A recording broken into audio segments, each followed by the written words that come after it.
Hi guys, এইটো মোৰ ঘৰৰ সন্মুখৰ গেট। এইটো মোৰ ঘৰ। আপোনালোকক দেখাবলৈ যত্ন কৰি আছোঁ। এইটো মোৰ ঘৰ আৰু এইখন মোৰ কাৰ, ফ'ৰ হুইলাৰখন। এতিয়া এই ফ'ৰ হুইলাৰখনৰ কাৰণে এটা ঘৰৰ প্ৰয়োজন হয়। ফাইনেলি মই এই ঘৰটো কমপ্লিট কৰিবলৈ সক্ষম হ'লোঁ। এতিয়াও যদিওবা কমপ্লিট হোৱা নাই, তথাপিতো মোৰ গাড়ীখন থোৱাৰ নিচিনা হৈছে। এতিয়া মোৰ কিন্তু ঘৰৰ পিছফালেদি এটা নেশ্যনেল হাইৱে গৈছে। এইটো হৈছে 127B। আমাৰ যিটো নেশ্যনেল হাইৱে ধুবুৰী টু ফুলবাৰী ব্ৰিজ কানেক্ট, এইটো হৈছে আমাৰ সেই ঘৰৰ পিছফালে, একদম ঠিক পিছফালে আমাৰ নেশ্যনেল হাইৱেটো, যিটোৰ ভিডিঅ' মই ইয়াৰ আগতো বহুত কেইবাৰ দিছিলোঁ। এইটো হৈছে মোৰ ঘৰৰ ভিতৰত।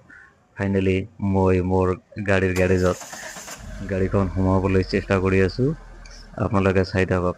মই বহুত কষ্ট কৰি গাড়ীৰ গেৰেজটো বনালোঁ।